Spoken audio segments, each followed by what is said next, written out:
Hi viewers, welcome to our channel. మన Varanasi cinema OTT deal ఏకంగా 650 కోట్లు పలికిందని చెప్పేసి ఓ వార్త వైరల్ అవుతుంది. నెట్ఫ్లిక్స్ ఇంత భారీ ఆఫర్ చేసింది. మరి కాకపోతే మూవీ టీం మాత్రం తిరస్కరించింది అని చెప్పేసి తెలుస్తుంది. సో ఇన్ని కోట్ల ఆఫర్ వచ్చిందా? మరి నిజంగా ఇప్పుడు మూవీ టీం వాళ్ళు దీన్ని తిరస్కరించారా? ఎందుకు తిరస్కరించారు? ఇప్పుడు ఇండస్ట్రీలోనే ఒక హాట్ టాపిక్ గా మారిపోయింది.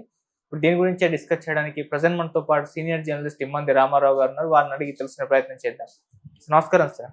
నమస్తే బాబు. సార్, 650 కోట్ల డీల్ అంటే ఎవరైనా కళ్ళు మూసుకుని ఓకే చెప్పేస్తూ ఉంటారు. కాకపోతే వారణాసి మూవీ మేకర్స్ మాత్రం దీన్ని తిరస్కరించారు అన్న ఒక వార్త వైరల్ అవుతుంది. మరి నెట్ఫ్లిక్స్ ఇంత భారీ అమౌంట్ ఆఫర్ చేసినప్పటికీ తిరస్కరించడానికి గల కారణం ఏంటి? ఈ వార్తల్లో నిజం ఉందా? మీరేం చెప్తారు సార్ ఈ డీల్? ఇప్పటికీ తెలుగు ఫీల్డ్లో మాత్రం అంటే తెలుగు చలనచిత్ర పరిశ్రమలో ఓ సినిమా అండర్ ప్రొడక్షన్లో ఉంటుండగా 650 కోట్ల రూపాయల ఆఫర్ రావడం నెట్ఫ్లిక్స్ వాళ్ళు ఇవ్వడం అది రికార్డ్ బ్రేక్ అన్నమాట. ఇంతవరకు ఏ సినిమా కూడా అంత ఆఫర్ రాలేదు.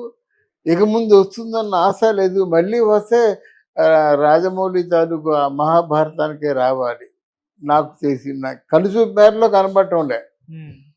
కానీ ఇంతకుముందు ఒక పెద్ద ఆఫరు అంటే 350 కోట్ల రూపాయల ఆఫరు కల్కి సినిమాకి వచ్చింది. అదే పెద్ద అనుకున్నారు. బట్ ఇక్కడ 650 కోట్ల రూపాయల ఆఫర్ వచ్చినప్పటికి కూడా దీన్ని ప్రొడ్యూసర్స్ తిరస్కరించారంటే ఆల్మోస్ట్ ఆల్ రాజమౌళి గారు తిరస్కరించినట్టే మనం భావించాలి. అందువల్ల ఈ తిరస్కరించడం అంటే పెద్ద మార్కెటింగ్ ట్రిక్ మాట. ఏమంటారంటే ఒక సైటే ఉందనుకోండి, ఆ సైట్ని మీరు ₹1,00,00,000 అడిగితే లేదంటే ఆల్రెడీ 150 ఉందండి బేరం అని చెప్తారు. 1.5 crore 1.5 crore అడిగితే 3 కోట్లు మొన్నే అడిగారండి మేము ఆలోచించుకుంటాం అంటారు. అది మార్కెటింగ్, అది ధర్మం. అది ఈయనైతే అంటే అత్యాస్తం అడిగాడనేటువంటి ఆలోచన పెట్టుకోవాల్సిన అవసరం లేదు. ఆ మార్కెట్కి ధర్మం అది. ఏదేమైనప్పుడు కూడా ఈ సినిమా మాత్రం రాజమౌళి సినిమా మాత్రం తెలుగు సినిమా స్థాయిని ఇంటర్నేషనల్గా అలాగే ప్రపంచవ్యాప్తంగా ఉన్నటువంటి మార్కెటింగ్ సోర్స్ చూసుకున్నట్టయితే ఆ మార్కెటింగ్ గ్రాఫ్లో కూడా పీక్స్కి వెళ్ళింది అన్నమాట. దీంతో ప్రమాదం అవుతుంది. రెండో సినిమా ఎవడైనా తయారు చేసినట్టయితే ఎక్కువ పెట్టుబడి పెట్టాలి. పెట్టుబడిని తెస్తా ఎక్కువ పెట్టుబడి ఎక్కువ రిస్క్. అది రావచ్చు రాకపోవచ్చు. అందువల్ల ఒక విధంగా నాకు భయంగా ఉంది, ఒక విధంగా ఆనందంగా ఉంది. ఏదేమైనప్పుడు కూడా ఈ సినిమాకి ఏంటంటే మరి మా రాజమౌళి పాయింట్ ఆఫ్ వ్యూలోంచి ఆలోచించినట్టయితే ప్రొడ్యూసర్లతో ఈ ప్రొడ్యూసర్లు పెట్టేటువంటి 1000 కోట్లు ఈరోజు 13 అనుకుంటున్న 1300 కోట్లకు కూడా దానికి ఆర్టిస్టుల మీద నమ్మకం లేకపోతే ఆ టెక్నీషియన్స్ మీద నమ్మకం కాదు, రాజమౌళి మీద నమ్మకం. కనుక రాజమౌళి తీసుకున్నటువంటి ఈ స్టెప్పు అది మార్కెటింగ్ సోర్సెస్లో ఒక సోర్స్గా మనం భావించవచ్చు. ఇంతకంటే ఎక్కువ వస్తుంది, డెఫినెట్గా వస్తుంది అన్నమాట. అయితే ఇంతకంటే ఎక్కువ బాధ్యత ఉంటుంది రాజమౌళికి. ఇప్పుడు ఏదో అనుకున్నట్టు సినిమా కాకుండా ఒకసారి ఇద్దరు తీసుకుంది అన్ని సినిమాల కంటే ఎంత గొప్పగా ఉందనేది తనకు తనే వేరీ చేసుకోవాలన్నమాట. ముందు తన సినిమా చూసి తన ఆశ్చర్యపోయేలాగా ఉన్నట్టయితే తన సినిమా తనకు వండర్ఫుల్ సినిమాగా అనిపించినట్టయితే మార్కెట్లో కూడా దాని మీద దృష్టి ఎక్కువగా ఉంటుందన్నమాట. అవును. ఆ దిశగా ప్రస్తుతం మా రాజమౌళి ప్రయాణం చేస్తున్నాడు. సార్, ఇప్పుడు ఈ సినిమాకి అదే మీరు అన్నట్టు అండర్ ప్రొడక్షన్స్ ఉండగానే ఈ స్థాయిలో వచ్చిందంటే మరి ఇక మున్ముందు దగ్గర పోయేసరికి పెరుగుతుందన్న ఒక భావనలో ఉండేది. ఇప్పుడు దీన్ని తిరస్కరించారు. ఒకవేళ పెరగకపోతే ఎలా ఉంటుంది అంటారు సార్? పెరగకపోతే అనేటువంటి సమస్య లేదండి. ఈరోజు నేను చెప్తున్నాను, ఒక 50 సంవత్సరాల పాటు సినిమా ఫీల్డ్లో ఉన్నటువంటి సినీ జర్నలిస్ట్గా చెప్తున్నాను. This could be the first and final cinema in Telugu to get that much revenue. ఒకటి. రెండోది ఏంటంటే సినిమా మీద భయం రాకపోతే అనేటువంటి ప్రశ్నే లేదు. ఇందులో ముఖ్యంగా ఏంటంటే మరి మహేష్ బాబు ఎంతకంటే పెద్ద బడ్జెట్ సినిమాలో యాక్ట్ చేస్తాడు అన్నటువంటి ఆశ కూడా నాకు లేదు. This could be the one and only final cinema to Mahesh Babu. Next ఇంకో సినిమా ఎలా యాక్ట్ చేయడు. ఓ సినిమాలో యాక్ట్ చేస్తే 2 సంవత్సరాలు 3 సంవత్సరాలు ఖాళీగా ఉండలేడు ఆయన. అది ఒకటి. మూడోది ఏంటంటే ఈ సినిమాకి వరుసగా అవార్డులు పంట వస్తుంది. జనరల్గా స్టేట్ అవార్డులు, నేషనల్ అవార్డులు, మూడోది ఆస్కార్ అవార్డు. ఆస్కార్ అవార్డు ఎప్పుడు మనకు అందని ద్రాక్షే. ఆస్కార్ అవార్డు ఒకటి ఉందని అనుకోవడమే తప్ప ఆ దరిదాపులకు వెళ్ళలేవురా అనేటువంటి దృష్టితోనే అందరూ ఉంటారు. ఈవెన్ నేషనల్ అవార్డు కూడా పెద్ద అందని ద్రాక్షే. అటువంటి రోజుల్లో ఈరోజు మామూలుగా నేషనల్ అవార్డు అంటే కొంచెం గట్టిగా పట్టుదల పట్టినట్టయితే నేషనల్ అవార్డు వస్తుంది. కానీ ఈ సినిమాకి డెఫినెట్గా ఆస్కార్లు వస్తాయండి. ఆస్కార్లు వస్తాయి. ఆస్కార్ రాకపోయినట్టయితే రాజమౌళి తాలూకు ప్రయత్నం వృధా అవుతుందన్నమాట. కనుక ఇన్ని విధాలా బెనిఫిట్ ఉంది, కానీ రెవెన్యూ వచ్చేస్తుంది. రెవెన్యూ వచ్చే మార్గం ఏంటంటే 650 కోట్లు మీరు ఎప్పుడు చెప్పారు, దానికి ఇంకో 200 కోట్లు కలిపి ముందు రెవెన్యూ వస్తుంది. మరి what about the religious, what about the abroad religious, ఇవన్నీ ఉంటాయి కదా. తర్వాత ఆల్మోస్ట్ ఆల్ ఒక 3000 థియేటర్లో ఈ సినిమాని రిలీజ్ చేద్దామన్నటువంటి ప్లాన్తో ఉన్నారు.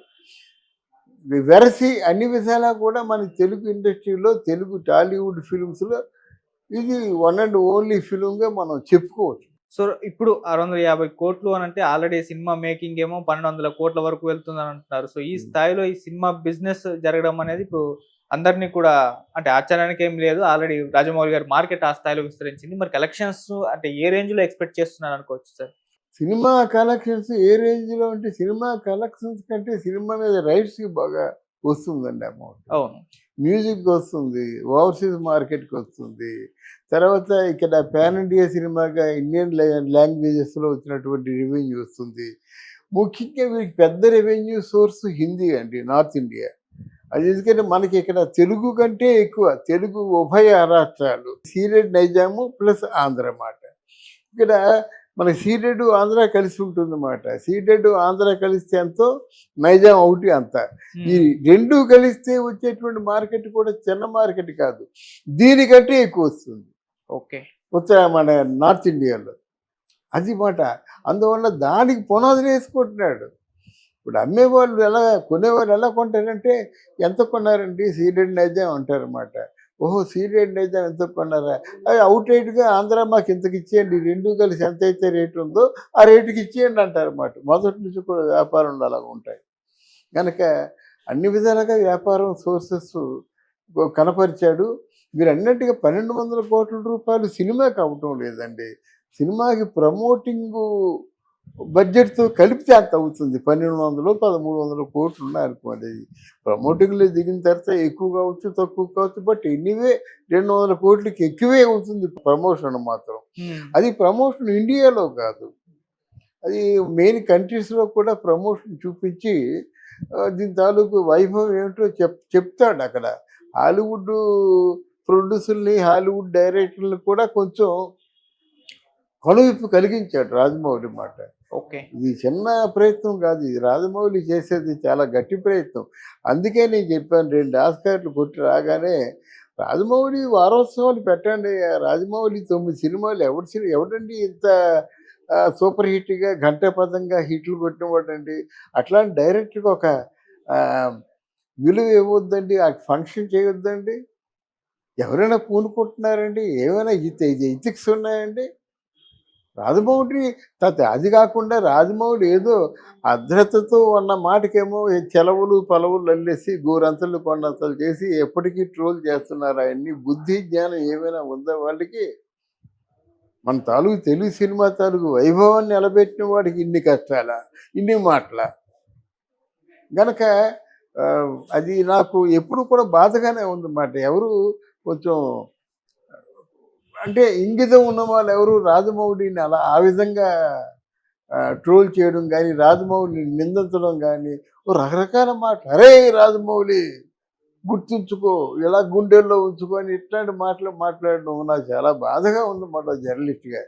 ఒక పక్కన ఈ తెలుగు సినిమా అంటే ఏమిటో చాటి చెప్పిన వాళ్ళు, మనం స్వర్ణయుగం ఎందుకు అనుకుంటున్నాము, తెలుగు సినిమా తాలూకు ఆ పట్టును చూపించిన వాళ్ళు కనుక అంటే ఇప్పుడు వాళ్ళు మీరెవరూ కొట్టలేదు, మేము మా చిన్నప్పుడు మాట అది స్వర్ణయుగం అనుకుంటున్నాం. మిగతా అంతా ఏమిటి, మామూలు యుగమే కదా, సాదాసీదా యుగమే కదా. మళ్ళీ ఆ స్వర్ణయుగాన్ని మించిన యుగాన్ని ప్రారంభించాడు రాజమౌళి.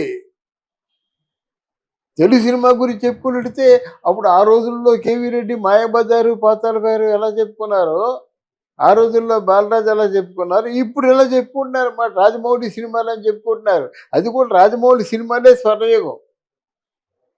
అట్లాంటి వ్యక్తిని మనం గొప్పగా, ఎందుకంటే ఎట్లాంటి ఫెలిసిటేషన్స్ చేయడం ద్వారా ఏమవుద్దంటే దాన్ని చూసి మరి కొంతమంది రాజమౌళిలుగా మారే అవకాశం ఉంది. వాళ్ళ మనసులో కూడా హత్తుకుంటుంది, అది అంకురార్పణ జరుగుతుంది, సంకల్పం జరుగుతుంది. ఏమో భవిష్యత్తులో మరి ఇంతమంది రాజమౌళిలు రావచ్చు. Thank you so much. Thank you.